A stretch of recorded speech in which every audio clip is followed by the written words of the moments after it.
सोचो आवाज साड़ी एक कहानी होती है और उसमें हर एक एलिमेंट, हर एक तत्व हीरो होता। मेरा नाम आर्य मिश्रा और आपका स्वागत करते हैं आरएम यूट्यूब चैनल पर। आज हम सीखेंगे 1 से 20 एलिमेंट के परमाणु द्रव्यमान, परमाणु भार बिना रट्टा लगाए और बहुत जबरदस्त तरीके से, एकदम धमाकेदार तरीके से। देखिए हमने यहाँ पर 20 तत्व लिख दिए हैं क्योंकि पहला तत्व हमारा हाइड्रोजन है और 20वां तत्व है हमारा कैल्शियम। हमने इसको जस्ट पीछे वाली वीडियो में बताया था कि आपको कैसे याद करना है, हमने ट्रिक भी साथ साथ में बताई थी और हमने आपको ये भी बताया था कि हमने फिजिक्स को दी एंड करके हमने स्टार्ट कर दिए क्लास 10 की केमिस्ट्री। अगर आप 95 मार्क्स लाना चाहते हैं, 95 प्लस मार्क्स लाना चाहते हैं तो आपको हमारे चैनल से जुड़ना ही पड़ेगा। क्यों जुड़ना पड़ेगा, अभी आप इस वीडियो को जो वॉच करेंगे तो आपको क्लियर हो जाएगा कि हम आपसे क्यों जुड़ने के लिए बोल रहे हैं। क्योंकि आरएमबी सर यूट्यूब एक ऐसा यूट्यूब चैनल है जो पूरे यूट्यूब पर सिर्फ हिंदी बोर्ड का एकमात्र चैनल है, बकाया सब इंग्लिश, मतलब हिंदी और इंग्लिश दोनों बोर्ड के हैं। देखिए तो बात करते हैं, हमने यहाँ पर 20 एलिमेंट लिखे हैं। कौन कौन से एलिमेंट को रिवाइज कर लेते हैं। Hydrogen, helium, lithium, beryllium, boron, carbon, nitrogen, oxygen, fluorine, neon, sodium.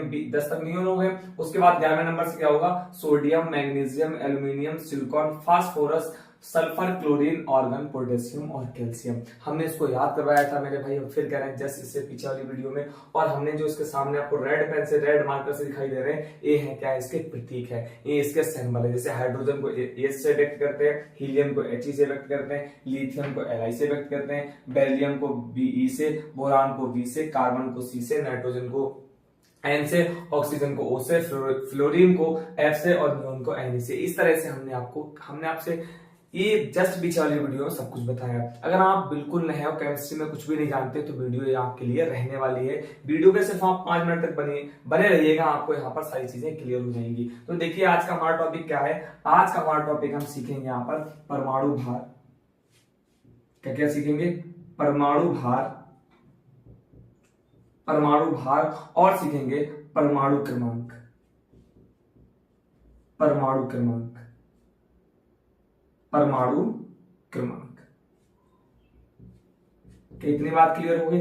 अब परमाणु भार की बात करें तो इसके लिए एक फॉर्मूला है बहुत जबरदस्त।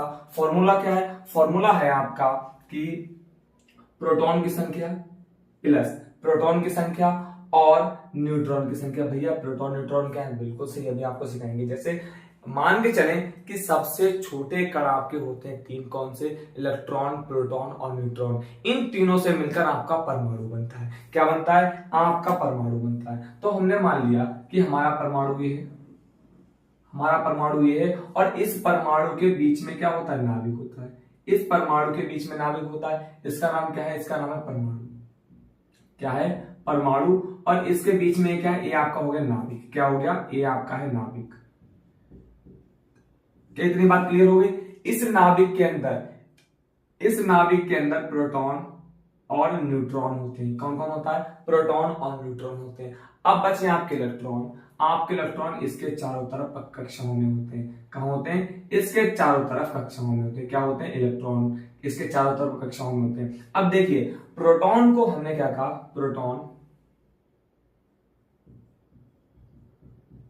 प्रोटॉन जो है वो हम पी से या ई प्लस से व्यक्त करते हैं। प्रोटॉन को किसको, पी से या ई प्लस से। इलेक्ट्रॉन की बात करें,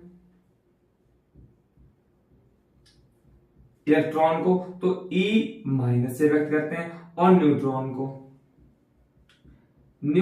को व्यक्त करते हैं एन से। क्या इतनी बात क्लियर हो गई। प्रोटॉन को पी से या ई प्लस से, इलेक्ट्रॉन को ई माइनस से और न्यूट्रॉन को एन से। इतनी बात क्लियर हो गई।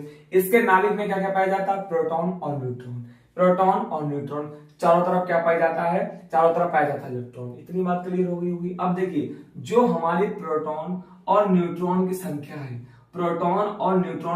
है, अगर हम इन दोनों को जोड़ दें तो हमारे पास आ जाएगा परमाणु भार। क्या आ जाएगा, हमारे पास आ जाएगा परमाणु भार। क्या इतनी बात क्लियर हो गई, परमाणु भार। आई होप आपको यहाँ पर भी कोई डाउट नहीं हुआ होगा।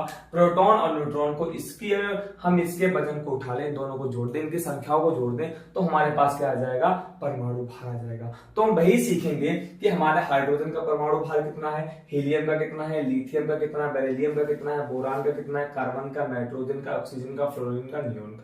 इतनी बात क्लियर। अब लिखने का तरीका क्या होता है, जैसे हमने मान लिया हाइड्रोजन का लिखना है, तो एक बार हम चेक कर लें क्या फ्रेम में आ रहा है नीचे तक। हाँ, जबरदस्त तरीके से आ रहा है।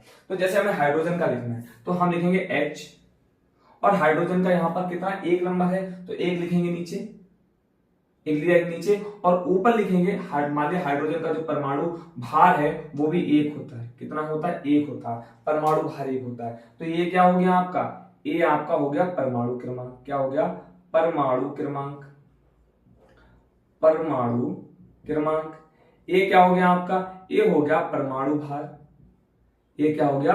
परमाणु भार। तो आई होप आपको ये क्लियर हो गया है कि परमाणु भार और परमाणु क्रमांक कैसे लिखना है। या आपके सामने कोई एलिमेंट दे दिया जाए, उसमें इस तरह से दे दिया जाए, तो आप पहचान लेंगे परमाणु क्रमांक कितना है इसका और परमाणु भार कितना है। अब यहाँ पर अगर हम परमाणु क्रमांक और परमाणु भार की बात करें तो सबसे पहले सबके क्रमांक लिख लेते हैं।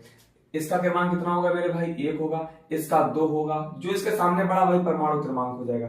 इसलिए हमने कल आपसे बोला था कि भैया आप इसको लाइन वाइज, सीरियल वाइज याद करिएगा। इसका 5, इसका 6 परमाणु क्रमांक, इसका 7, इसका 8, 9, 10, 11, 12, 13, 14, 15, 16, 17, 18, 19, 20। हमने सबके क्या लिख दिए? सबके परमाणु क्रमांक लिख दिए। क्या लिख दिया है? परमाणु क्रमांक लिख दिए। अब आपको परमाणु भार याद कैसे करना वो समझ लीजिएगा।